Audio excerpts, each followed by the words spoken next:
Saludos amigos, bienvenidos. Aquí comienza 49 o más.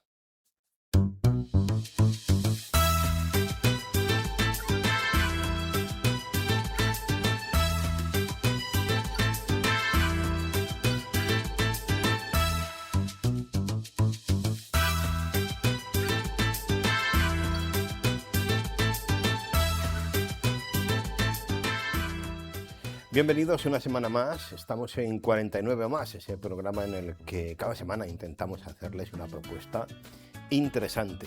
La de hoy, además de interesante, yo creo que es original, porque diría que es la primera vez que hacemos un libro, ahora me corregirá Antonio, sobre deportes. Antonio, bienvenido. Muchas gracias. Siento corregirte porque quiero recordar que fue la primera temporada, esta es la cuarta. La primera o la segunda hicimos un helado para la gloria, donde recordábamos 12 anécdotas importantes, significativas del deporte a nivel mundial y daba el título el famoso helado que se comió Bamontes Sí, sí, sí, en hasta el yo me Tour. sé esa historia, Sí, sí, sí, pues sí. ese es el segundo que hacemos. Pero yo creo que es hoy nos centramos en un deporte épico, un Claro, deporte. sí, yo quería más pensar en eso, no Sí, recordaba yo un programa hecho sobre un deporte no, específico, ¿vale? efectivamente, ese es el primero. ¿Vale? Ese es el primero que Como es el de hacemos. hoy, que es el ciclismo, ¿vale? Sí. Con esta historia, este título, Historias de la Vuelta, Historia de la ¿vale? Vuelta, además, es un libro que escribió Álvaro Calleja, paisano nuestro, de aquí Ujú. de Vargas, ha escrito Sí, sí, Historias de la sí. Vuelta y luego posteriormente Historias del Tour.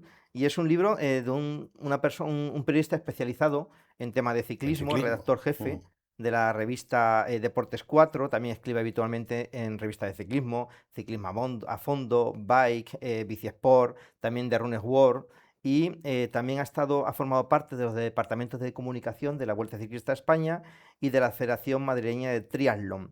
También jefe de prensa en numerosas carreras y también en emisoras de radio como Radio Marca, Mediaset Radio, Radio Intereconomía, en Cope Mm. Madrid, Libertad FM. Bueno, Y debe ser, por lo que se ve, un apasionado de la Vuelta, sí, del como para ciclismo en hacer escribir. general y de la Vuelta. Ya digo, tiene este libro Mm. específico de la Vuelta y luego uno igual, este es del año 2018, perdón, y el año anterior había escrito Historias del Mm. Tour.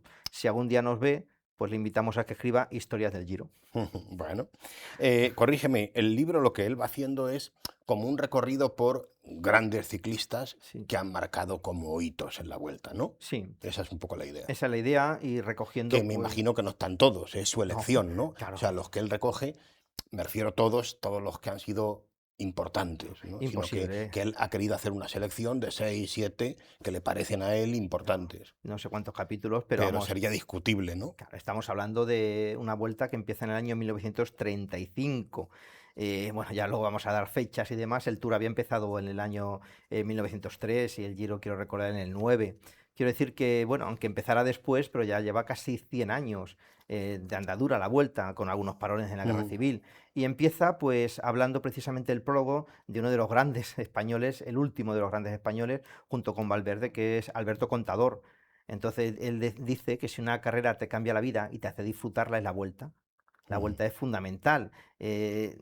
No solamente por lo que significa, sino por la cantidad de aficionados que salen a las cunetas, que colman los puertos. Y es una carrera, dice, imprescindible, y lo dice Alberto Contador, que ha Mm. ganado 3 veces la vuelta, en el Bueno, año mm. 8, 12 y 14. Bueno, vamos a ir hablando de algunos de estos Ujú. grandes. Él empieza hablando de el fundador. Sí, Para mí, por supuesto, un personaje sí, absolutamente desconocido, el fundador de la Vuelta. Y sí. él habla de, él también, el autor dice que es un personaje un tanto olvidado para él. Sí, sí, España es un país sin memoria, dice, no Ujú. solamente en todos los niveles, sino también en el deporte. Entonces las leyendas muchas veces pasan desapercibidas u olvidadas. Y es lo que ha pasado con Clemente Sánchez Dóriga, que nació en 1895 y murió en el año 57, de Santander, santanderino.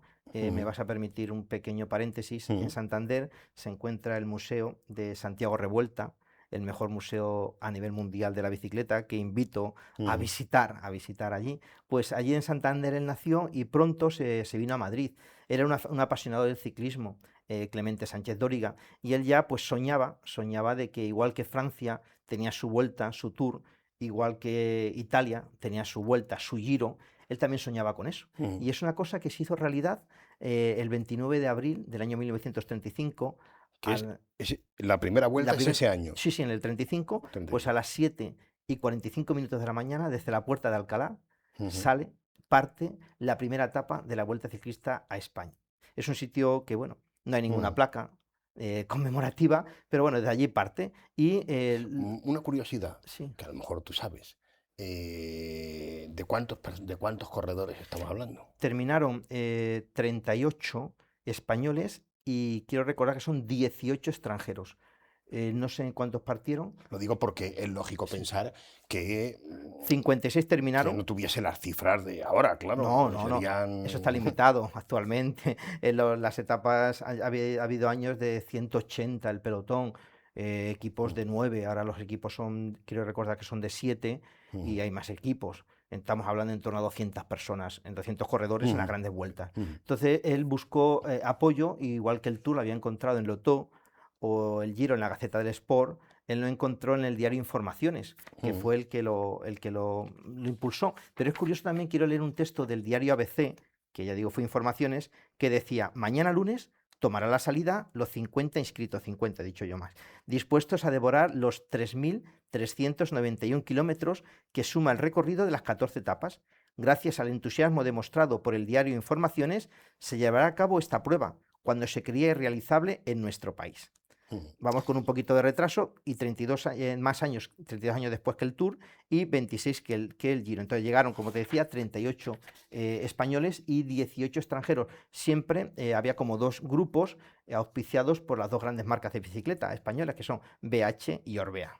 Bueno, vamos a hablar ya del nuestro, ¿vale? Sí, Si te parece, porque lo que hace ahora es hablar bueno, pues de un personaje que a nosotros nos es muy conocido, que es Federico, sí. Federico Martín Bamonte. Sí, simplemente apuntar que el primer ganador fue Gustave Delors, Mm. un belga que le ganó pues, por un poquito más de, entre casi 4.000 kilómetros, le sacó 12 minutos a nuestro primer gran hito en la historia del ciclismo, que fue Mariano Cañardo. Sí.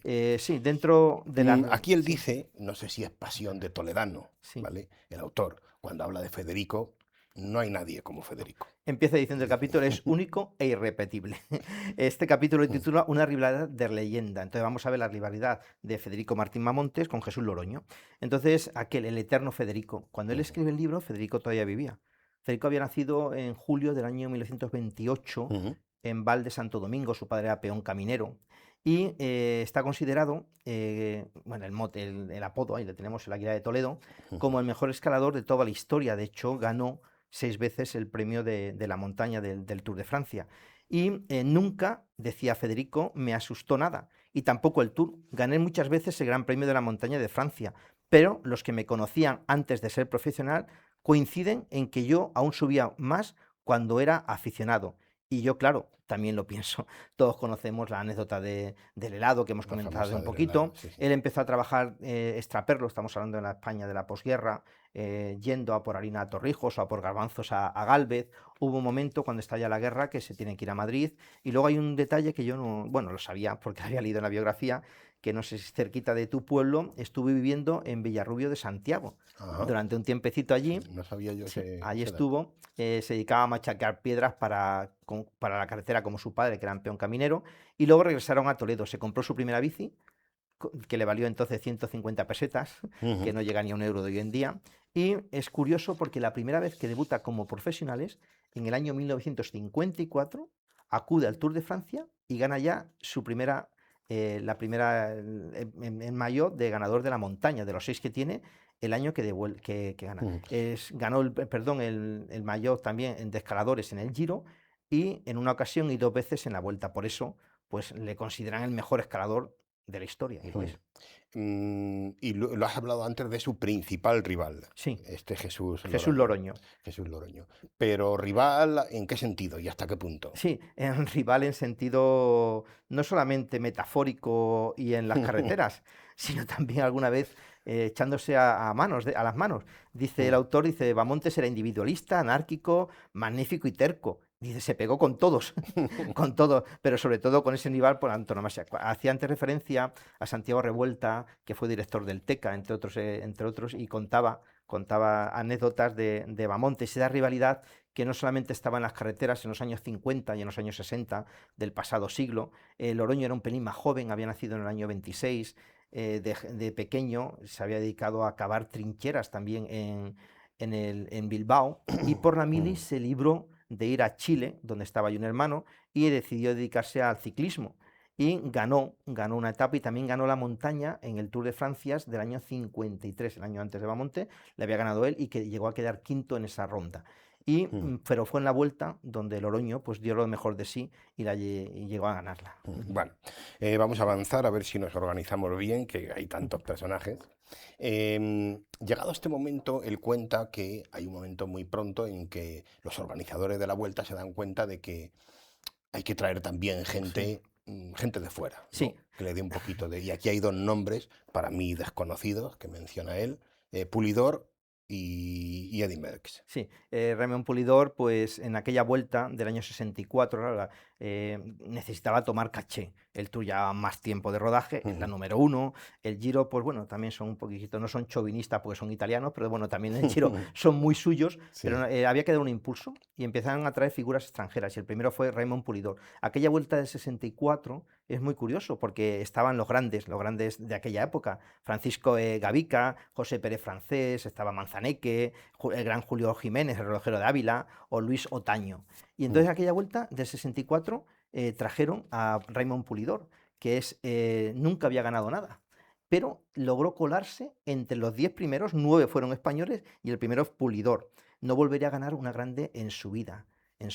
Y es curioso porque su nieto, que es Mateo Van der Poel, si uno se actualmente, ese sí ha ganado clásicas, se ha ganado también vueltas por etapa, y hubo aquella etapa con Julio Jiménez llamado el relojero de Ávila, ha sido dentro de los de Ávila hay un grupo extenso de ciclistas de Béjar, de la sierra, de esa zona, y donde el que destacó en aquella época era Julio Jiménez. Y como él supo ganar Pulidor a todos los españoles con 28 años, jamás volvería a ganar una grande.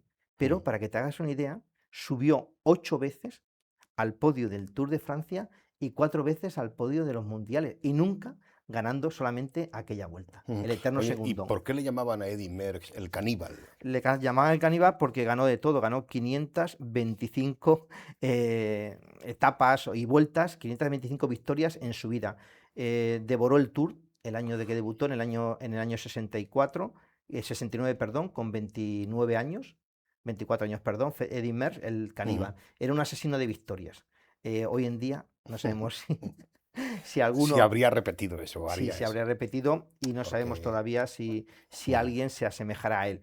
Para que te hagas una idea, el año que debutó en el Tour, que llevaba corriendo solamente poquito tiempo, había ganado ya un Giro, un Mundial, Valia Milán-San Remos, y aquel hombre ganaba todo. De hecho, la publicidad que llevaba era Faema, que como si fuera un acróstico decía: Fer atención, Eddy Merckx arriba, presta atención, Eddy Merckx llega. Y Sí, sí. disputaba absolutamente todo. Cuentan esa famosa anécdota que disputó aquí en España cuando ganó la Vuelta, que había una pancarta de un sindicato obrero y ese pensaba que era una pancarta de una meta volante y saltó al sprint para ganarla, y era simplemente una pancarta de un sindicato. Entonces habían preparado, querían la Vuelta Ciclista a España, la organización, que viniera aquí, y no se logró en todo su apogeo, y al final lograron que en el año 1973 aquel Tour que ganaría posteriormente, porque la Vuelta cambió, antes se disputaba en marzo-abril, ahora se disputa en agosto-septiembre, aquel Tour que ganaría luego después Luis Ocaña, le trajeron aquí a Merckx. Y habían hecho una vuelta, pues dice, adecuada a él. No necesitaba, pero bueno, una vuelta llana, con poca montaña, y Luis Ocaña quedó segundo. Dice: para eso me habéis traído, para quedar segundo, estaba claro que le iba a ganar Merckx. Pues aquí vino, una vuelta que partiría de la turística Calpe, aquellas etapas donde él desde el primer momento Merckx se puso líder, y así estuvo toda la carrera. Bueno, cuenta aquí el autor que, pues claro, cuando te pones a hablar y hacer historia de la Vuelta, pues hay pues, un montón de anécdotas ligadas a estos grandes personajes y también misterios. Sí. Y él habla aquí, menciona de, bueno, pues eso, pues que también no deja de ser una anécdota, este Ujú. misterio relacionado con José Luis López. José Luis López Cerrón, que actualmente es el presidente de la Federación Española de Ciclismo, pues un hombre que no aparecía en ninguna quiniela, un hombre que era un gregario más del ZOR, un Ujú, equipo, y cómo pues nadie entendió que ganara una etapa de la Vuelta Ciclista de España del año 81 en Zaragoza, una contrarreloj de 11,3 kilómetros, más teniendo en cuenta que se cayó. Y al final, como fue un gran misterio, ujú. porque en todo momento estuvo acompañado por una Entiendo que moto se refiere a los tiempos. a los Nadie tiempos, sí, sí, entendió porque no cuadraban los no cuadraba. tiempos. No era especialista, se cae en una crono larga, ¿vale? Pero una crono de 11 kilómetros, Ujú, perder 10 segundos, entonces imposible. En todo momento estuvo acompañado por una moto de la Guardia Civil que le acompaña. Al ujú. final le despojan de la victoria, le penalizan con más de 2 minutos y se cree que es que el Guardia Civil se confundió a la hora de guiarle y le llevó por un atajo y por eso. Esa anécdota Bueno, que hay muchas a lo largo de la historia. anécdotas Sí, misterios. Bueno, avanzamos. También hay tragedias, sí. ¿no? Pues seguro que muchas, además, Mm. pero bueno, él aquí menciona la de Alberto Fernández. Sí, un 14 de diciembre del año 1984, cuando venía de recoger un premio, pues tuvo un accidente, chocó contra un coche francés y murió él y su esposa. Alberto Fernández murió, tenía entonces 28, 30 años, perdón, iba a cumplir 30 años, su esposa, Inmaculada Concepción Sainz, de 24 años, pues murieron. Eh, una pena porque aquel hombre había sido uno de los grandes corredores, había sido el mejor corredor, mejor dicho, de la temporada aquella 84 que estaba finalizando y Ujú. venía de recoger pues un premio, dice, y afirmó, dice, el año que viene volveré a pelear por la vuelta. Había acariciado esa vuelta que perdió por 6 segundos ante Eric Aritu. Ujú. Bueno, y ya dejamos estos Sí, episodios, digamos, así un poquito lúgubres. Él habla de, igual que hemos hablado de tragedias, pues de personajes que han suscitado incluso pasión, dice sí. el caso de Perico, por ejemplo, ¿no? De esto yo puedo dar testimonio porque en mi familia sé lo que es eso, ¿no? La pasión por Perico Delgado la tengo yo en mi familia, ¿no? Sí. Pero bueno, él menciona aquí este caso. Sí, el loco de los Pirineos, que le llamaban por cómo bajaba Ujú, hacia por Francia en el Tour de Francia y cómo pues consiguió con su desparpajo ya desde el año 84 que acarició la vuelta, cómo consiguió pues enganchar otra vez a ese deporte, el deporte de ciclismo a todos los españoles, una ujú. vuelta que la del 84 que luego le quitarían a Ángel Arroyo por un positivo, dice, bueno, pero en todos nosotros queda aquella etapa de que Mm, había salido de... Bueno, esa vuelta del 85 fue muy interesante, no podía pasar desapercibido porque en esa vuelta, con 20 años, debutó el que sería el mayor ciclista español de toda la historia, que es Miguel Indurain. Miguel Indurain, Y llegó a con vestirse 20 años, con 20 años, sí. fíjate. ¿Y Perico qué podía tener? Perico es del 15 de abril del año 64. O sea que en Perdón, el, del 60, 15 de abril del 60. o sea que en el 85 tenía 25. 25 años tenía. Él es del 60 e Indurain del 16 de julio del Ujú, año 64. Entonces estuvo de líder desde la etapa prólogo Indurain y 2 etapas más. Y Perico es símbolo de multitud de pájaras, pero también es símbolo de esa pasión que decía. Y para todos quedará como aquella etapa de más de 200 kilómetros, la penúltima de la Vuelta a España del año 85, que salió de Alcalá y llegaría a su tierra, Segovia, donde se subían 3 puertos, La Morcuera, Cotos y Leones, de la Sierra Madrileña. El último puerto, Leones, a unos 40 kilómetros de Segovia. Y ujú. cómo él partió con una desventaja de 6 minutos y 13 segundos desde Alcalá. Nadie pensaba por él, Robert Millar, sería el futuro ganador, todos apostaban. Y cómo aquel día, pues gracias a Pepe Recio, a José Recio, del Kelme, con su Ujú. ayuda, los dos, pero evidentemente tiraría, pues lograron la victoria y llegaron en solitario en medio de la niebla, de la lluvia, llegaron a Segovia, en Cotos, el segundo de los puertos, se descolgaron en pelotón y fueron kilómetros y kilómetros echando el resto y como en Segovia, en medio de esa niebla y de esa lluvia, aparecieron y como iban contando los minutos, los segundos y al final, dice, peleábamos como descosidos. Ujú. Y al final logró la victoria de la vuelta. Bien, y llegados a este punto, el autor habla de que hay un momento en el que se ve la necesidad de de impulsar la Mm, vuelta, ¿no? sí. Entonces él habla exactamente de resurgimiento, ¿no? Porque ¿cómo se va a intentar eso? Pues haciendo que la vuelta salga de lugares, vamos a decir, originales, me Sí. permito decir yo, ¿no? De lugares un poquito emblemáticos o Mm. significativos y sí, originales, ¿no? La gente pues busca al final pues en la televisión la que te manda y estamos hablando de un deporte que tú no pagas por verle, como pues el resto de los deportes, la Eso es, mayoría. claro. Entonces, ¿dónde obtienes tú todo de la publicidad? ¿Dónde obtienes todo de las audiencias en televisión? Y al final pues la supervivencia se fue haciendo durante décadas, pero una vez que ya llega a profesionalizarse el Ujú, ciclismo, antes Tadej Pogačar puede ser el ciclista que más gana, para que te hagas una idea, gana en torno a 10 millones al año. Tadej Pogačar el número uno, ujú, que es el único que a lo mejor en el futuro podría hacer sombra a las 525 victorias de Eddy Merckx, el único a lo mejor en el futuro ujú. que podría hacer eso para un futbolista medio no Sí, sí. absolutamente nada. Entonces la audiencia en la vuelta se da cuenta de que necesita resurgir y entonces pues empiezan a pensar y en el año 71, para que te hagas una idea, no se les ocurre otra cosa que salir desde el desierto de Almería en Taberna, donde se grababan los famosos Los westerns, famosos westerns, sí, pues sí. de allí sale. También en la Vuelta 97, por primera vez, sale de España y va a Lisboa. Esto es algo que el Tour de Francia ya había hecho. De hecho, este año, en el año 2026, el Tour de Francia va a partir de Barcelona. Ujú, Y el Giro también lo ha hecho.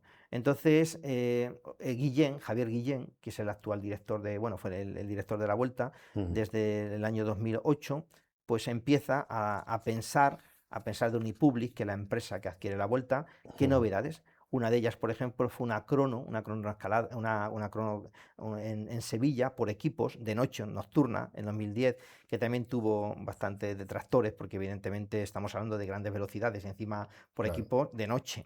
Luego eso también tiene una introdujeron, dificultad. claro, la bola del mundo, la famosa bola del mundo, a 3 kilómetros en la Navacerrada, que hemos subido andando. Ujú. ¿Recuerdas Sí, sí, en sí, sí, Pascua? claro, claro. Pues imagínate esas rampas. Entonces al final les dice que es esto, acción-reacción.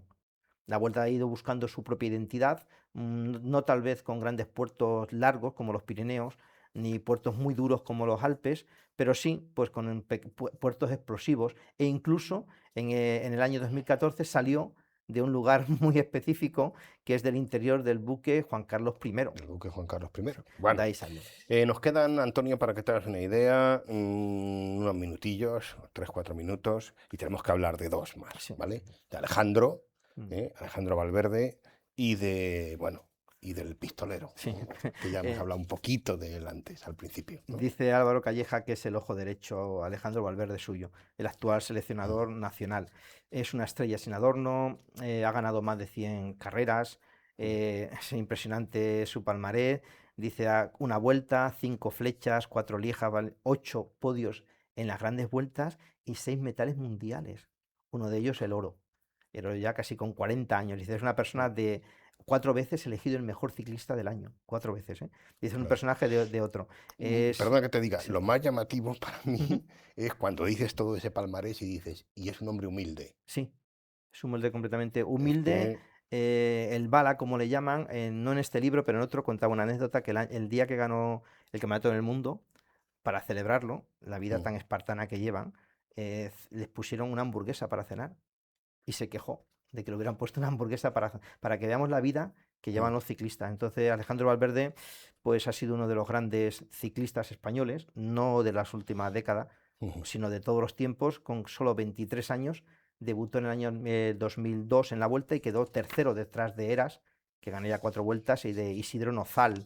Como del Kelme pasó al Movistar, y como ahí, pues en el año 2009, el 6 había sido su vuelta, pero lograría ganar la vuelta, la general, en el año 2009, con un cambio de mentalidad. Y luego el pistolero, como tú dices, Lo del pistolero es sí, por la imagen esa que hacía Alberto Contador, sí, ¿no? Muchas veces señalando a la sí. prensa, ahí la tenemos, ¿no? 6 de diciembre del año 82, en cuanto a palmarés, el segundo español, porque ganó 2 tours, le quitaron uno, un Ujú, Giro y ganó 2 vueltas. 3 vueltas, perdón. 2 tours, un Giro y 3 vueltas. Entonces, él como fruto, decíamos, de la humildad y también del trabajo, mm, sus padres de Barcarrota, de Badajoz, emigraron a Pinto y él, como desde pequeño, pues supo lo que era el sacrificio y hubo un momento en su vida, bueno, que decide hacerse profesional, deja los mm, libros, los estudios y se dedica a esto. Y como hay un día que le cambia su vida, que fue el 12 de mayo del año 2004, cuando en medio de una carrera en el País Vasco se desvanece, en la Vuelta a Asturias, perdón, entre Oviedo y Llanes, se desvaneció. Dice, antes de esa etapa me entró una tiritera y ya sobre la bici se me pusieron los ojos en blanco. Los compañeros me preguntaban qué me pasaba y yo no les contestaba porque iba por inercia hasta que empecé a tener convulsiones y me caí. Se cayó, le paró un pretil y luego resulta que tenía un cavernoma en la cabeza. Una médico le operó en el Ramón y Cajal, la doctora Aurora Martín Rodríguez, que no sabía quién era, y cuando se enteró quién era, le salvó la vida, le pidió un autógrafo y para que veamos la humildad, como decías antes, de contar, dice, no, soy yo el que te tengo que pedir un autógrafo a ti porque me acaba de salvar la vida. Cambió al Disney Channel, al principio como gregario de Lance Armstrong y luego pues ya en palmarés el segundo más importante de la historia del ciclismo español, Alberto Contador. Si no hubiera sido por aquel el cáncer y sobre todo porque hubo 2 años que le retiraron de parón y le retiraron un Tour de Francia por el TAS, porque había ingerido supuestamente clenbuterol, pero se demostró que no lo había ingerido directamente, sino se llegó, y es lo que afirmaba, por un filete que estaba contaminado por esa sustancia. Le borraron el Tour del 10, el Giro del 11, una Vuelta a Murcia, una Vuelta a Cataluña y las medallas en los campeonatos de España. Pero él dice, voy a seguir practicando el ciclismo de forma limpia, como lo he hecho toda mi vida, aunque ahora mi ánimo no es el mejor, sé que esto me va a hacer más fuerte en el futuro. Y lo hizo. Y sin duda, yo creo que aquí por los aficionados españoles está considerado un grande, ¿no? Sí, hemos hablado de los dos, hemos hablado de Perico, hemos hablado de Indurain, hemos hablado de Federico, hemos hablado de Contador, hemos hablado de Valverde, y el único que nos quedaría así grande, que murió de una manera trágica, fue el gran Luis Ocaña. Bueno, amigos, pues a quien le guste el deporte y en concreto el ciclismo, pues aquí tiene un libro para pasar un buen rato entreteniéndose con algunas de estas hazañas verdaderamente tremendas, ¿no? Terminamos con un texto que escoge Antonio, como siempre. Estando en Toledo, pues no podíamos dejar de leer un texto que hace referencia a don Federico Martín Bahamontes. De la pobreza más absoluta a ser campeón del Tour de Francia, la vida de Federico Martín Bahamontes es la vida de un chaval de Toledo, que jamás dejó de creer en sí mismo. Ganaría un Tour y muchas cosas más, pero a lo que yo empecé jugando es a fútbol. Luego me compré mi primera bici por 150 pesetas y me apunté a una carrera aquí en Toledo, y por supuesto ganó. Como tantas veces haría después. Ya no habría humano capaz de pararle. Debutó en profesionales en 1954, el mismo año en el que ganó la montaña del Tour por vez primera. Otras 5 veces repetiría la rutina, en 1958, 59, 62, 63 y 64, además de lograr el primer amarillo con sabor español, la histórica edición de 1959. Venció también en la clasificación de los escaladores del Giro, en una ocasión y 2 en la Vuelta, además de etapas en ambas. Genial e imprevisible, Bahamontes ganó mucho y muy bueno, pero sobre todo entró en la historia del ciclismo por su manera espectacular de practicarlo y por su carácter excéntrico para todo. Extraña era la carrera en la que se bajaba el telón sin una o varias anécdotas del ciclista castellano-manchego. Hecho a sí mismo, individualista y anárquico, magnífico y terco, se pegó con todos, y sobre todo con su rival por antonomasia, Jesús Loroño, el hombre que más sufrió su ira, su hiperactividad y su grandiosidad. Ambos, Bahamontes y Loroño, marcaron una época en el ciclismo, llegando a dividir a la afición española entre bahamontistas y loroñistas, y obsequiando al deporte con una de las rivalidades más apasionantes, tensas y palpitantes.